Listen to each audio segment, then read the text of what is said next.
I hope everyone had some fantastic networking during our break. And now we are back for our final block of presentations during the People Track on the Type 3D Printing Conference. Thank you again for joining us, everyone. We've got some more amazing speakers lined up. And kicking off this block, we have the one and only Sarah Boisvert, who I am bringing to the stage now. So Sarah, please turn your camera and mic on, and the stage is yours. Thank you so much, Sarah. I'm just thrilled to be here, and I think it's been an exciting couple of days and really exemplifies how women are really making an impact in the industry. I'm going to share my screen, and this worked earlier, so it should. There we go. Are you seeing my screen, Sarah? Yes, great. We can see your screen and see you. Perfect.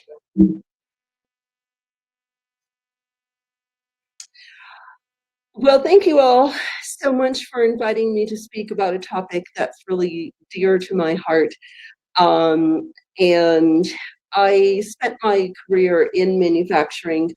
My co-founder of Potomac Photonics and I owned the company that invented and manufactured the laser for LASIK eye surgery, as well as machine tools that built medical devices primarily, although lots of other microelectronics and consumer parts. We built early 3D printers, so I've been in this field a very long time.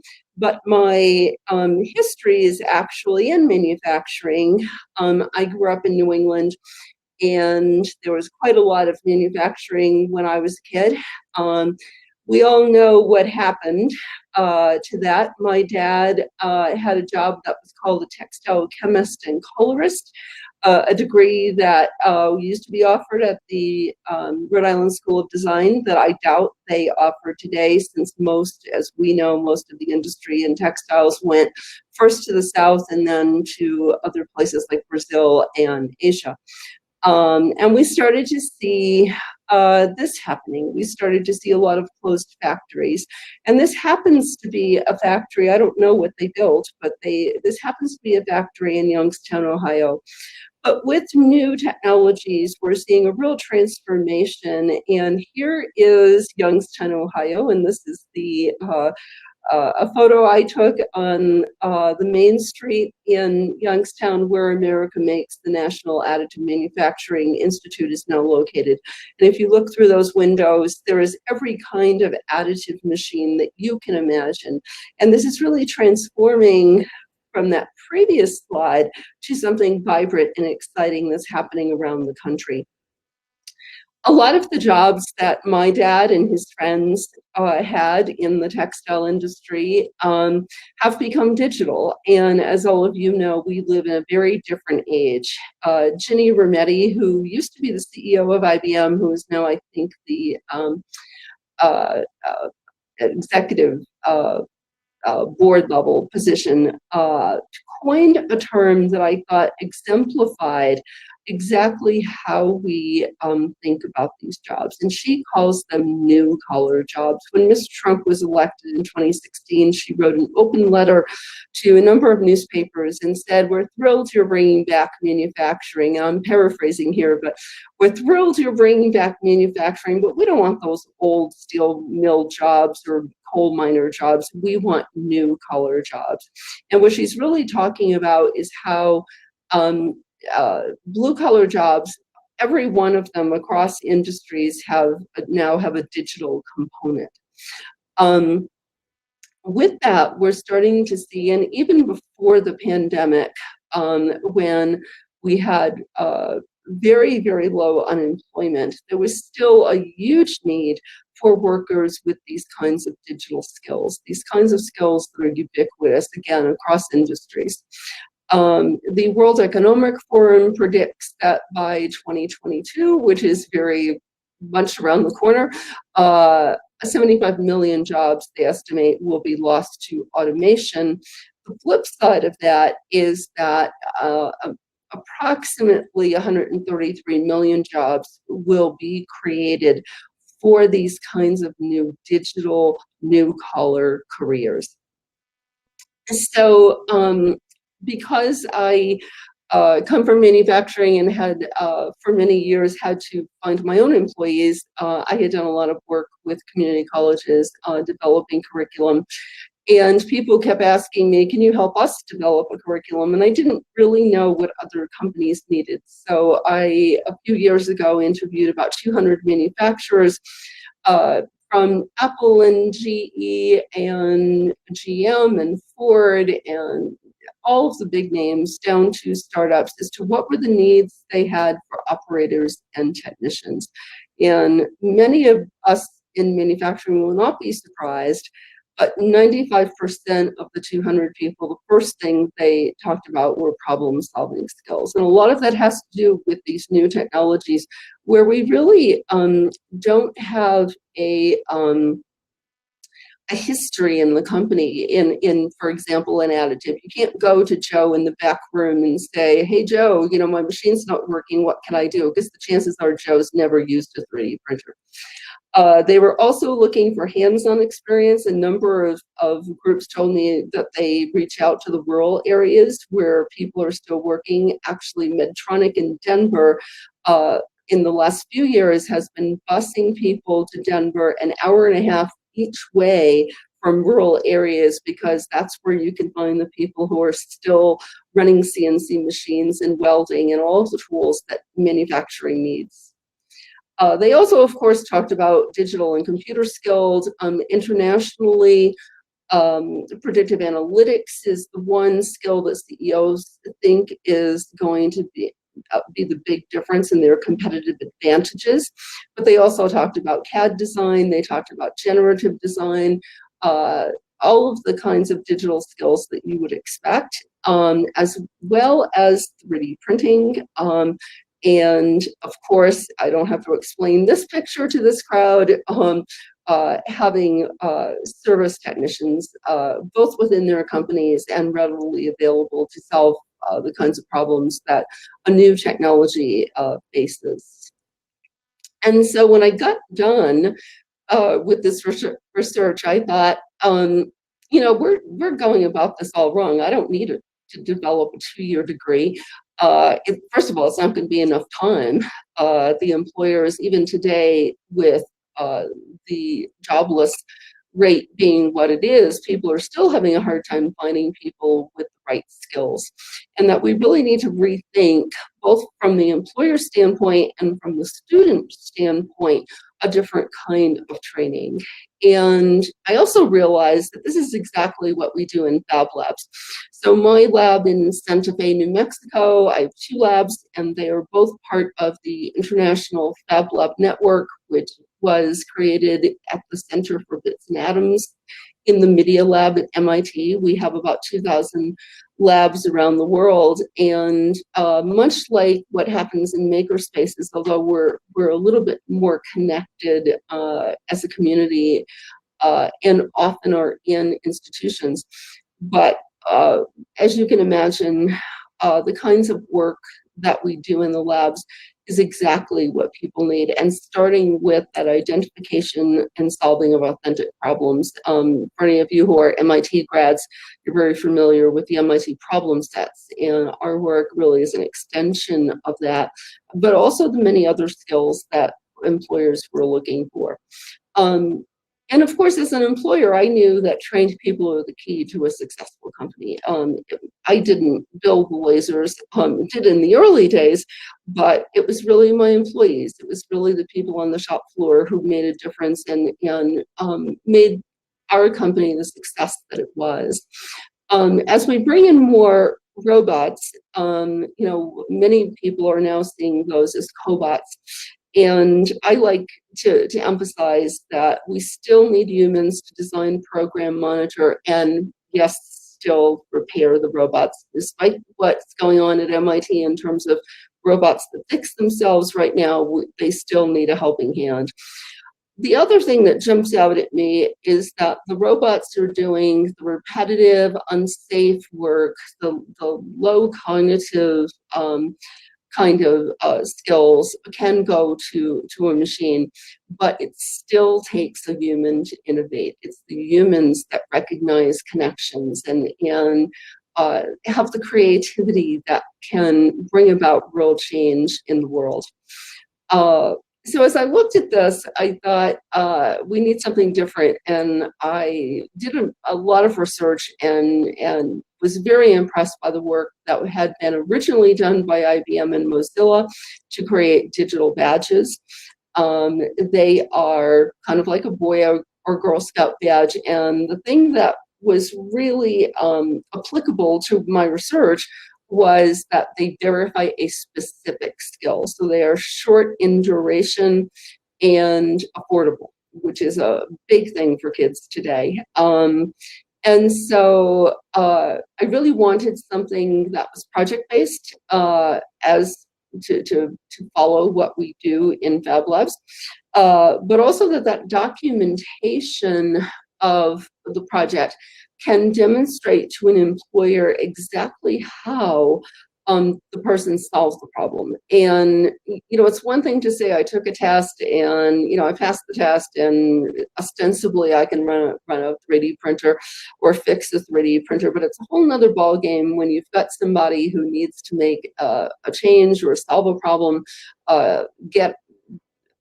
unstuck when they're really challenged, and it's interesting to see the creative ways that people either solve the problem or cut corners. And I really wanted something that was going to be demonstrative to employers for these new collar workers. And so I didn't really want our badges to come out of my little lab here in rural New Mexico. I wanted something that had some teeth and where we could see transferability. And so along with a number of other community colleges, Fab Labs, maker spaces, and a couple of middle school, high school, public and private institutions, we formed an organization to issue the badges.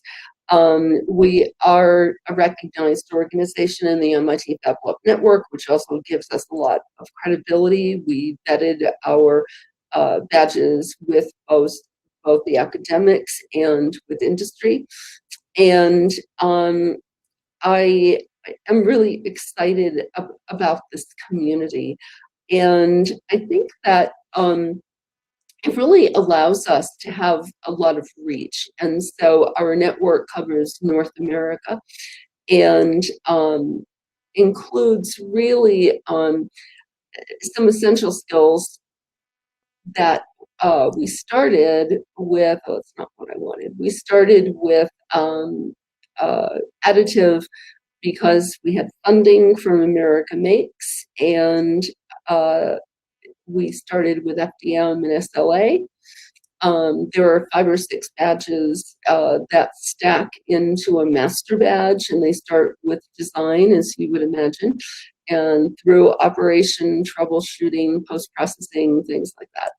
And but the network being that we are also a community that uses other tools, and I see additive, as a manufacturer, I see additive as one fabulous technology in my toolkit, but I also use lasers and CNC machining and lots of other technologies. And so we're working on photonics and laser machining badges. We're working on a design thinking badge with the University of New Mexico Architecture School. We're working on the photonics badge with Wright State University and a number of groups in Ohio. But the other thing about the badges is that there is an international standards body that ensures that if someone says they have a badge, it actually has some degree of credibility to it and confidence that it is not tampered with. And so we do belong to the International Standards Group in the Open Badge platform.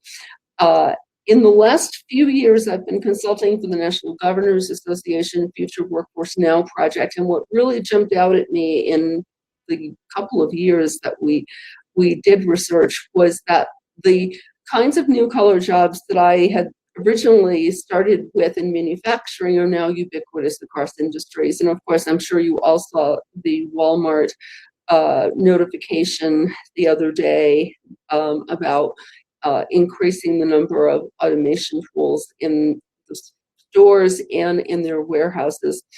And one of the people that I brought in was an HR person from Walmart to one of these roundtables that we did over a 2-year period. And this person said, our big worry is, as we bring in particularly janitorial robots, who is going to fix them when they're sick? And I think that is a real concern. We're now seeing all kinds of tools, 3D printers, robots, lasers in hospitals, and many, many other kinds of industries. So these jobs are no longer just in high tech, they're everywhere. We were also able to, in my lab, which I'm just thrilled about, to, with the help of IBM, Youngstown State, America Makes, of course, and the Urban Institute, to have granted a U.S. Department of Labor registered apprenticeship. And I can give you more information about that. There's more on our website, but apprenticeships are very different from internships. People confuse the two. They are regulated by the Department of Labor and offer people, typically without a college degree, a pathway to a full-time job, and they get paid. So our interns in this program earn $40,000 a year, which in New Mexico is a substantial amount. It's a full-time job, so they're not having to go work at McDonald's while they're going to school. They are paid $40,000 a year to get the hands-on experience, but also to get the badges. So we offer the new color badges, we offer IT badges from IBM, and we're also just starting to include SME additive certificates. And so you get all of that training for free while you're being paid $40K. And when you graduate from the 1-year program and become what is still called a journeyman, it bumps up to our starting salary of $60K. And that's all with no college degree. And so, you know, this all begs the question, is this being accepted? And Ginny Rometty, who has quite the influence, was on the White House Task Force for Workforce with Tim Cook, and really pushed through a recommendation that all of the federal hiring now focus on skills over degrees, and that was a directive that came out of the White House in July of 2020.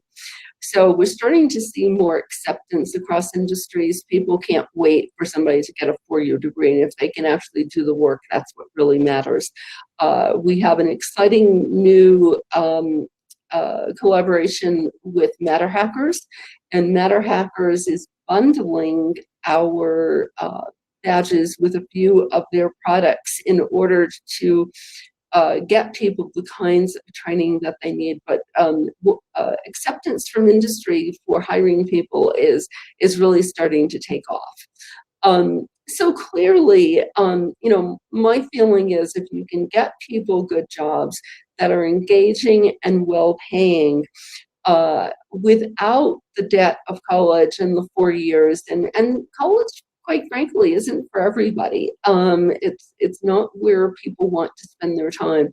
And I think if we can do that and move in that direction, we'll start to see that resurgence of the middle class that I grew up in, where we had a really great pathway for people. And my experience is that a lot of people who get started as an operator or a technician get so enthusiastic, because I mean, what's more fun than playing with lasers or 3D printers, that they do go on to get advanced degrees. And I think it's a great eye-opener for an awful lot of people. So the research that I did is documented in the book on the left, The New Color Workforce. It's published by Photonics Media Press. who also publish Photonic Spectrum magazine. And so if you want more detail and all of the footnotes and good stuff that goes into research, you could find it there. I did find that I wanted more young people to get the information, and so a publisher here in Santa Fe, who is an art book publisher, and I created a coffee table book that has really beautiful photography, and that links to augmented reality, and person pops up and talks about their careers in fields like 3D printing. And there was a number of really engaging stories, and one is a woman who is a Mexican immigrant who did not graduate from high school, and started to teach herself CAD, realized she needed help, came to us, took our badges, and now 3D prints, does the designs. We 3D print the molds in our lab, and her husband has a casting business, and they cast them in sterling. And it's a great example of somebody who really has embraced this. But it's so much more fun to have people pop up and tell their story than for me to tell it in my verbiage. And I'm updating the New Color Workforce book, which is now a couple of years old, how to get a new color job version that will have much more emphasis on the practical side of it. And I thank you all so much for your time today. And Sarah, I'll go back to you.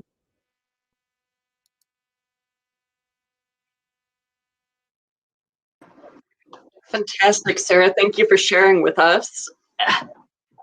And I thought I had this closer at hand, but I would love to recommend a good book for everyone who wants to know, complete with handy-dandy AR integration. Isn't AR fun? This is the most advanced book on my shelf. I will say that, pretty hands down. It's astonishing to me that the publishing industry, hasn't embraced this, because they're just going to die over time. They don't embrace technology. We have to embrace technology. Good book. Anyway, so delighted as always to hear from you. We have a question in our Q&A right now asking, do you plan to grow the network of schools, labs, etc., to create new collar workers, and if so, how? We are a membership organization, and we are expanding. And so right now, I think we have 12 or 13 locations, and then there are 350 Fab Labs in North America, and a lot of them are starting to come on board, but they don't have to be a Fab Lab to join. I mean, anyone could join. So I have a couple of inquiries from big city school systems that want to offer the badges. America Makes, we are working with America Makes and a couple of other groups on creating mini badges for middle schoolers as a pathway. But the other really exciting thing, I think, is with the Matter Hackers project, I realized that we could do the hands-on really at home. And so I'm in the midst of creating a self-paced class. It would still be project-based, and so you would on your home computer or in your maker space, you could take the coursework, you create your part, and then you upload your portfolio, which then our team will grade, and it will still be project-based, but you can do it at your own leisure, as opposed to right now it's all instructor-led. Although we have moved to online, and the classes are online, but they are instructor-led, which means that you kind of have to show up. It does help to show up. But I mean, at a particular time, whereas if you can do it self-paced, it really, I think, gives people a lot more options. So if you're, working your 9-to-5 job and you want to work on it in the middle of the night, you can. So I'm hoping that the online is launched now, and I'm hoping that the self-paced will be up and running in the next 30 days. Fantastic, which also answers another question in our Q&A about whether badges can be earned remotely. So that's wonderful to see. We have another question in. How do we get schools, particularly ones with good reputations, to see that new collar jobs are worth training students for? I think it's going to be led by the students and industry. I mean, what I'm really seeing is that particularly the colleges and the community colleges just don't want change. But it is going to change with or without them. The enrollments in colleges across the country in the last 10 years have declined 11%. And with coronavirus, we're seeing numbers upwards of 28% declines. Harvard, in those NGA roundtables that I helped lead, Harvard, I discovered last year offered or granted more certificates than they did degrees. They're even talking about, if you can believe this, they're talking about taking the storied MBA, the famous Harvard MBA, and breaking it down into certificates. The world is changing, and unless the schools and colleges change with it, they're just going to go out of business. Change is difficult, but it's happening. So it's good to get on board where we can. We have another lighter question in for you. This one asks, are your earrings 3D printed? They look like it. So I was given a cube by 3D Systems years ago by Avi Reichenthal, and we were going to be at a show. I can't remember which one, it was a long time ago. And so I made cube earrings for everyone in the booth. And the more interesting one, let's see if I can, is my ring. So I showed, I showed a picture of this. So this is it's a little, I don't know if I can do it. It's a little hard to see, but this is the Taos Pueblo, which is about an hour from us. And our jewelry maker in town who works with us, Maida Cardenas, designed this. We 3D print the molds on our Form 2, and then they're cast in sterling. That is just another beautiful use of this technology. It really, I mean, it touches every part of our life, including our persons. I'm happy as well that our type team shirts, actually, this is a 3D printed logo. Cool. So got a little bit of 3D swag on as well. But not quite as fancy as yours. She's very special. She's very special. I also have a necklace that matches it. But I might add, because I don't see another question up there, I might add that, you know, we're a city, we're the capital of the state, but we only have 75,000 people. And we had 100 applicants for my 3 open apprenticeship positions. Amazing. The interest is growing, and so it's fantastic to see all of these opportunities arising. And Sarah, thank you so much for sharing all of this with us. As always, it's such a pleasure to hear from you. And we are at the end of our time now. So thank you for joining us today. It would be great to see you later as well on the main stage for more networking. Perfect. And thank you for joining us. Thank you everyone for being with us today. We'll take a quick break and we'll be back with another amazing speaker here on the People Stage.